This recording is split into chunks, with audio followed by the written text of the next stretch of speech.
Welcome to India green organics. இன்றைக்கி நம்ம அண்ணா நகரில் ஒரு கஸ்டமர் நமக்கு இன்ஸ்டாலேஷன் கேட்டிருக்காங்க. அதுதான் பண்ண வந்திருக்கோம். ஃபஸ்ட்டு அவங்க என்ன கேட்டாங்க அப்படின்னா கீரை கார்டன் செட்டப் கேட்டாங்க. நம்ம அதுவுமே பண்ண போகிறோம். அவங்களுக்கு ஃபுல் எக்ஸ்ப்ளனேஷன் கொடுக்க போகிறோம். என்ன க்ரோ பேக்ஸ், எப்படி சீட் சோயிங் பண்ணுறது, இரிகேஷன் எப்படி பண்ணுறது அப்படிங்கிறத பற்றி நம்ம சொல்ல போகிறோம். நெக்ஸ்ட் அவங்க வந்துட்டு இன்னும் அவங்க கார்டன் டெவலப்மெண்ட்ஸ்லாம் நிறையா வச்சுருக்காங்க. அதோட எக்ஸ்ப்ளனேஷன், அப்புறம் அதோட மெயின்டெனன்ஸ் ஒர்க்லாம் எப்படி பண்ணணும், ஃபெர்டிலைசர் எப்படி ப்ரொவைட் பண்ணணும், நம்ம ஆர்கானிக்காக யூஸ் பண்ணுற ஃபெர்டிலைசர்ஸ்லாம் எப்படி யூஸ் பண்ணணும், அதோட ரெக்கமெண்டேஷன்ஸ், யூசஸ் எல்லாமே அவங்களுக்கு நம்ம சொல்லித்தர போகிறோம். சரி, வாங்க வீடியோக்குள்ள போகலாம்.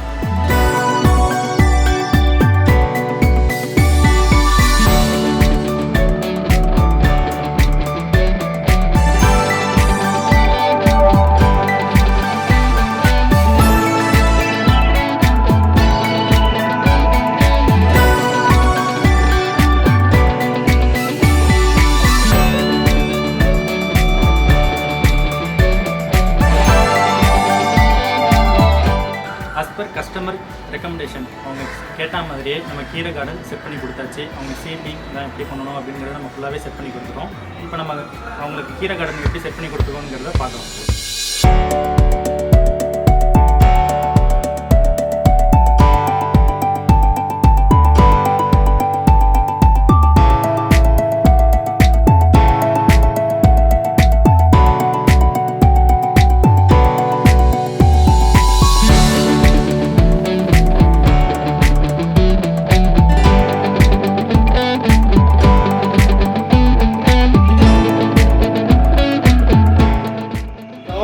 அது வந்து பிளாக் ஆகி நின்றும் தண்ணி நின்றும் வெளியில் வர வாய்ப்பு.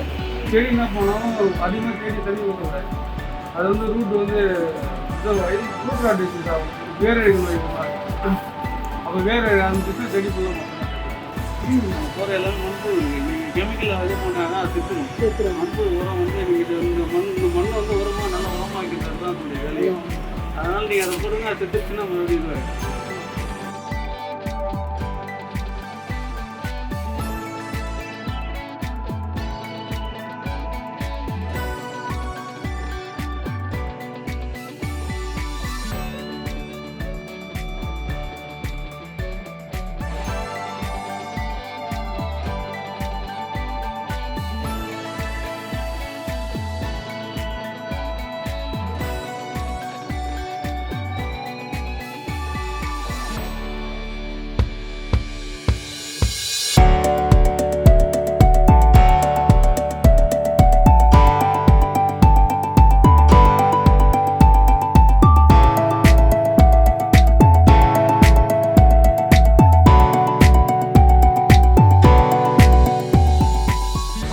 ஃபஸ்ட்டு க்ரோ பேக்கில் கீரை எப்படி போடுறது அப்படின்னு சொல்லி கேட்டாங்க. நம்ம அவங்களுக்கு ஃபுல் செட்டப்போட பாட்டிங் மிக்ஸ் ப்ளஸ் சீடிங் எப்படி போடணும் அப்படிங்கிறத ஃபுல்லாகவே செட் பண்ணி கொடுத்தோம். அவங்களுக்கு 5 டைப்ஸ் ஆஃப் கீரை நமக்கு செட் பண்ணி கொடுத்துருவோம். என்னென்னு பார்த்தீங்கன்னா சிறுகீரை, முளைக்கீரை, தண்டிக்கீரை, அப்புறம் வந்துட்டு தக்காளி, சில்லி, இது 5 சீட்லிங்ஸ் நம்ம போட்டு கொடுத்துருக்கோம். அது இன்னும் 2 to 3 டேஸில் வந்துட்டு ஜெர்மினேஷன் ஆகிடும்.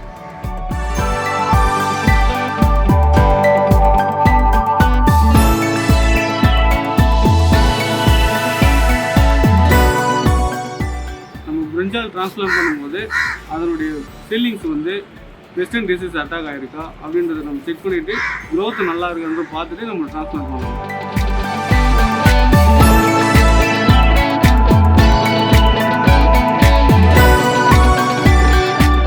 இப்போ நம்ம டொமேட்டோ சீட்லிங்ஸில் எது ஹெல்த்தி சீட்ஸ், எது ஹெல்த்தி பிளான்டிங்ஸ், எது அன்ஹெல்த்தி அப்படிங்கிறத பார்க்க போகிறோம்.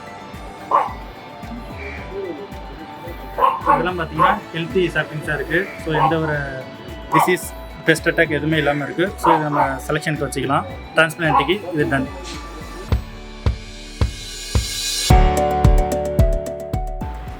இது மாதிரி சாப்ளிங்ஸ்லாம் பார்த்தீங்கன்னா உங்களுக்கு வந்து லீஃப் கார்டில் இருக்குது. அது இல்லாமல் பெஸ்ட் அட்டாக் இருக்குது. கீழே ஸ்டெம் க்ரோத்தும் ஒழுங்காக இல்லை. ஸோ இது வந்து நம்ம ரிஜெக்ட் பண்ணிடுறோம்.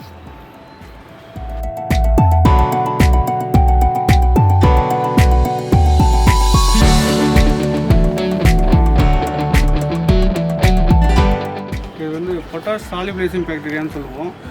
இது நம்ம எதுக்காக பிளான்ட்டுக்கு அப்ளை பண்ணுறோம் அப்படின்னா மண்ணில் இருக்கிற மைக்ரோப்ஸ் நுண்ணுயிரினுடைய வளர்ச்சிகளை அதிகப்படுத்தி பயிருக்கு வந்து வளர்ச்சியை அதிகமாக கொடுக்கும்.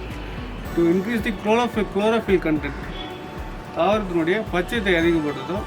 ஃப்ரூட் குவாலிட்டி சைஸு இது எல்லாமே இன்க்ரீஸ் பண்ணுறதுக்காக தான் நம்ம இதை அப்ளை பண்ணுறோம். இது எப்படி அப்ளை பண்ணுறது நம்ம பார்ப்போம்.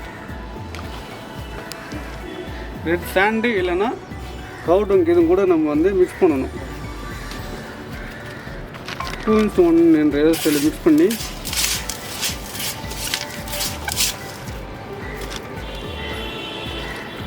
பயிரை சுற்றி மேல் மண்ணை மட்டும் அகற்றிட்டு நம்ம மிக்ஸ் பண்ண பாஸ்பேட் பொட்டாஸ் சாலிபிளேஷன் பேக்டீரியாவை மிக்ஸ் பண்ணணும். இதில் சுற்றி பயிர் சுற்றி நம்ம அப்ளை பண்ணிட்டோம் அப்படின்னா ரூட் அப்சர்வ் பண்ணி பிளான்ட்டுக்கு சப்ளை பண்ணிவிடும்.